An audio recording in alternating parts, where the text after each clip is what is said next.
एक बार फिर से लिए चलते हैं आपको सूद साहब के पास। सूद साहब, किस तरह की जानकारी, क्योंकि अगर हम एक बड़े षड्यंत्र को समझने की कोशिश करें, पूरे विश्व में एक परिदृश्य को समझने की कोशिश करें, पाकिस्तान की जो हरकतें बीते दिनों की है उसको देखें, बड़ी तस्वीर में आपको क्या समझ में आ रहा है इस घटना को देखकर?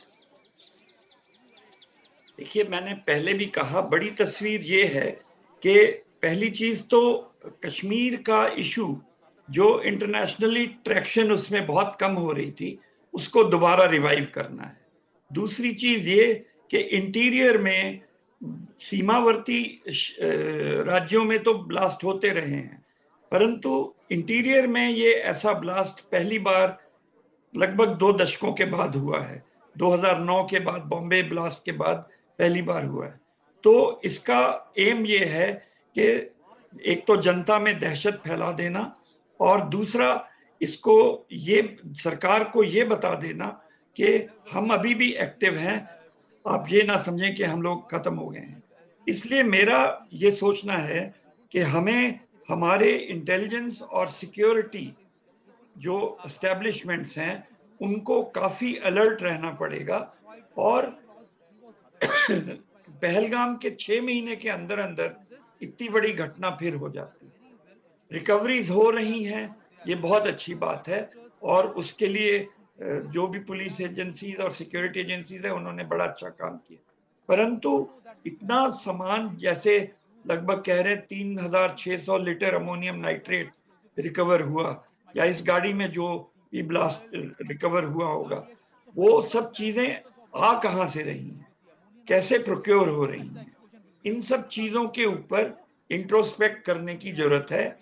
ये लैप्सेस जो बार बार होते हैं, पहलगाम, पुलवामा, ये इन पे रोक लगाने की बहुत बड़ी आवश्यकता है।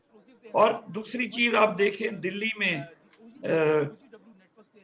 पुलिस जो है, क्योंकि दिल्ली देखिए, एक जो पुलिस, जानकारी पुलिस दे रही है सूद साहब, उसमें वो ये भी बता रही है, एक सेकंड में आपको टोक रही हूँ, लेकिन उसमें वो ये भी बता रही है कि इस पूरे मामले को अगर आप देखिए तो ऐसा लग रहा है कि जब कई जगहों पर छापेमारी हुई और एक्सप्लोसिव्स को जब्त किया गया, उसके बाद से इन्होंने एक डेस्परेशन में, जिसको कहते हैं कि भाई अब हमारे पास जो भी है हमको इसको जल्द से जल्द ये करना। और ये जो पूरा ग्रुप है, अभी कंफर्म्ड मोटिव नहीं सामने आया है, लेकिन माना जा रहा है कि ये अफिलिएटेड है जैश ए मोहम्मद लिंक्ड एक टेरर नेटवर्क से, जो vehicle borne improvised explosive device यानी VBIED अटैक्स के लिए जाना जाता है।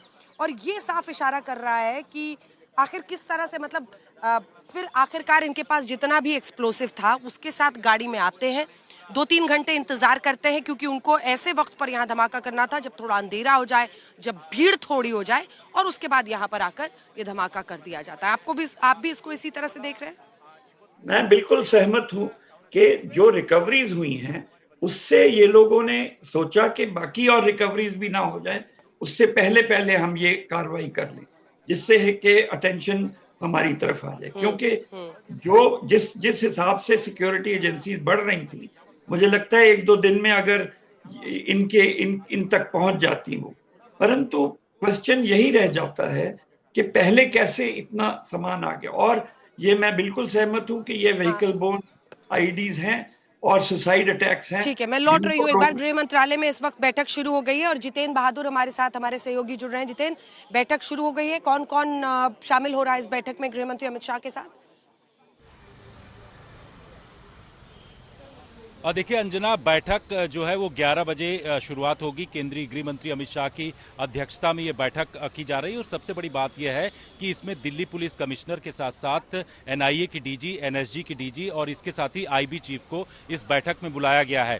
और जो जम्मू कश्मीर के DGP हैं वो वीडियो कॉन्फ्रेंसिंग के जरिए सीधे जम्मू कश्मीर से जुड़ेंगे। तो जिस तरीके का हमने देखा है कि कल रात से लगातार कोऑर्डिनेटेड वे में सभी एजेंसियां जो हैं वो रेड फोर्ट का जो चौराहा है वहां पर मौजूद थी, जहां पर गाड़ी में ब्लास्ट हुआ है, और वहां से जो इनपुट्स निकल करके आ रहे हैं उससे ये साबित हो रहा है, MHA सूत्र ये बताते हैं कि जो फरीदाबाद मॉड्यूल है और इसके साथ साथ जो यहाँ का रेड फोर्ट के सामने जो मॉड्यूल है जिसने गाड़ी पर व्हीकल बॉन्ड ID का जो है इस्तेमाल किया है, वो दोनों मॉड्यूल एक जैसे हो सकते हैं, इन तमाम चीजों को लेकर के बड़े स्तर पर इस वक्त छानबीन की जा रही है। एनएसजी ने जो वहां से डेटा कलेक्ट किया है, जो नेशनल बम डेटा सेंटर एनएसजी का है, वो टीम वहां पर गई थी और उसके बाद ये कहा जा रहा है कि उसकी इनिशियल रिपोर्ट जो आएगी वो केंद्रीय गृह मंत्रालय को आज दिया जाएगा बैठक के दौरान, और ये बताया जाएगा कि किस तरीके के विस्फोटक का इस्तेमाल इस दौरान किया गया। तो 11 बजे ये बैठक शुरू होगी, केंद्रीय गृह मंत्री की अध्यक्षता में बैठक आपके पास की जा रही है। Vehicle born improvised explosive device, जो माना जा रहा है कि ये एक फरीदाबाद से जो ये गाड़ी आई है उसमें इसी का इस्तेमाल किया गया है और यही तरीका अपनाया गया है। इससे पहले कि मैं आपको दिखाऊं, यहाँ पर हमने मौके पर पहुंचकर जो डीसीपी हैं नॉर्थ डिस्ट्रिक्ट के, उनसे बातचीत की थी। आइए आपको सुना देते हैं गृह मंत्री अमित शाह ने कैसे बीते दिन कहा था कि अभी सीधे तौर पर इसको टेरर से जोड़ने का जब सवाल उनसे पूछा गया, उन्होंने यही कहा कि हर एंगल से हम इसकी जांच करेंगे। हम सभी एंगल्स को ओपन रखकर सभी दृष्टि से जांच कर रहे हैं।